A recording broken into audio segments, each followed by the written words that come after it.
الحمد لله رب العالمين وصلى اللهم وسلم على نبينا محمد وصحبه أجمعين ودرسي أفر إيا صدنات إيا كتاب كين عدة الصابرين وذخيرة الشاكرين وحان ودني نعمت إلهي نوغالي تفكر في سمعك بل واحد كفكرتا مقلك إلهي كسي إيا إن لغا عافي دقالآن تدبار دقالا ونسي سعونين maalin dhaweydnin waxaa jooga dhagala oo masaajidka aan jooga nala jooga marka baabuur buu wadaayo waa iska shaqaystaa alxamdulilah wadamadan dee reer galbeedka qofka dhagahala annaga xaggeeni qofka dhagahala waa la caayaayo kan indhahala ma haysta wuxuu ku socdo oo usha in loo qabto oo moogii wuu ku sugayaa halkan qofka indhahale wuu shaqaystaa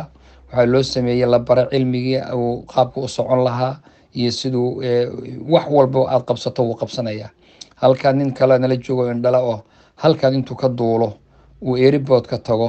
baabuur wacdu qaado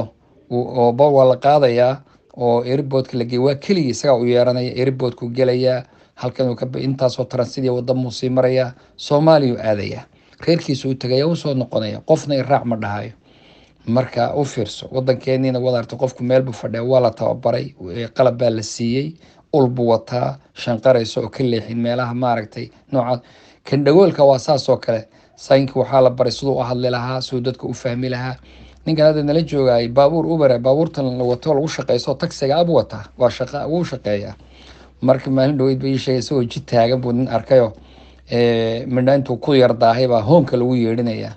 marka miyuu maqlayaa marka bal nimcada ilaahay ku siiyey oo ilaahay adiga kaa caafiyay dhagahanaad wax walba ku maqlay aad ku dhageysan arag muxaadaraadka aad ku maqlayso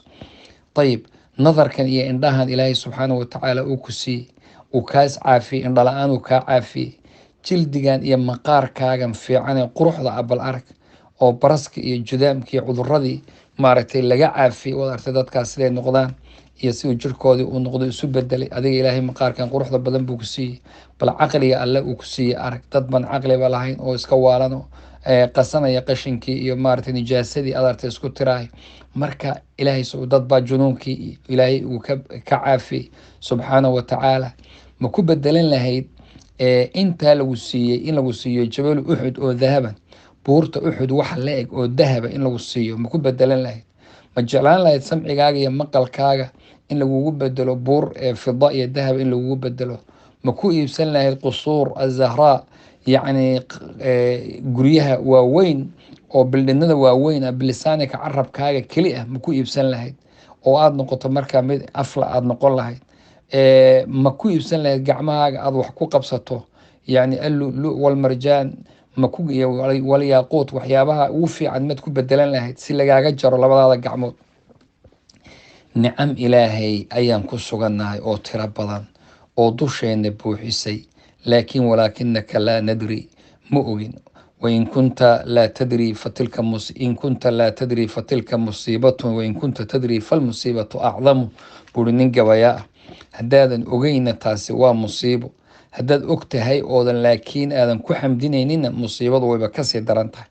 waan markaasaa inagoo intaa ilaahay noo galay baan haddan inagoo nool hami iyo qami iyo murug iyo waxa dadka xusni qofkii waa murugaysan yahay waa xusnisan yahay marka ilaahay subxaana watacaala baa ku siiyey waxyaaba aad ku noolaato haddaad haysato maanta rootigaaga iyo biyahaaga qabow aad isku cabi karto hurdadana aad dhinac u dhacayso ilaahay uu caafimaadkaa ku siiyey maxaa kaa maqan waxaad u yeedhanaysaa bilmafquud shayga maqan baad ka fikiri walaa tashkuri ilmawjuud kan jooga laakiin ku shukrin maysid waa cajab sooma waxa kuu joogo ilaahay ku siiyo kuma shukrinaysid waxa kaa maqan ayaad raadinaysaa khasaara maaliya xoolo ayaa maaragtay aad ku tahayood waxaasa iga khasaare waxaasan waaye laakiin ilaahay wuxuu ku siiyey miftaaxa sacaada ayuu alla ku siiyey furayaashii sacaadada ayaa alla ku siiyey wax waaweyn buu alla subxaanahu watacaala wa fii anfusikum afalaa tubsiruun buu alla leeyahy subxaanahu watacaala war naftiina meydaan ka fikirayn tarkiibada in laynoo abuuray iyo sida laynoo waxay walaalahan tabliiqa ah baa markay dadka wacdinayaan waad aragteen ninka tabliiqa ah oo caalimka markuu soo istaago wuxuu ka bilaabayaa bal fiiriya siduu ilaahay koonkan u khalqay bal fiiriya cirkaan bal fiiri dhulkan bal fiiri jirkaaga وحقيقة وي ورب هذا أنت فيرسو أنت سو نعم أوجين باكو صباحيس ونعم إلهي سبحانه وتعالى مركب فكر في نفسك نفط هذا كفكر قلبي جاga فيري بل قلبي جاga فيري الجهاز التنفسي waxa la yiraahdo dad baan neefsan karin bal dadka neefta ay qabataa hal mar bay neefta kugu dhageysaa oo maartay qofkii hebelaa neeftii baa qabatay waartay jihaaz التنفسي baa lagu xirayaa oo aragto uu ku neefsanaya in muddo qofku uu ku neefsanaya calooshaadii iyo waxa Ilaahay subxaanahu wa ta'ala iska tarkiibi xidmaha waaweyn ka yar yar waxa dhan isku wada dhex jira bal al-acsaab washaraayin waxaan isdhex socdo dhan waa adduun iyo hawl Ilaahay subxaanahu wa ta'ala laga shaqeeyay oo kala socota ayuu noqonayaa qofkaas waa artay wax yar kaadidaas hadday inta ku qabato ka imaan weyd cabaadka qofka ka baxay wada aragteen uusan meel u joogi karin nicamta ilaahay wa inta cudu nicmatallahi la tuxsuha haddii aynu tirino ma koobi karno allahuma ijcalna min ashakiriin asaabirin allow nagu dar wallahu aclam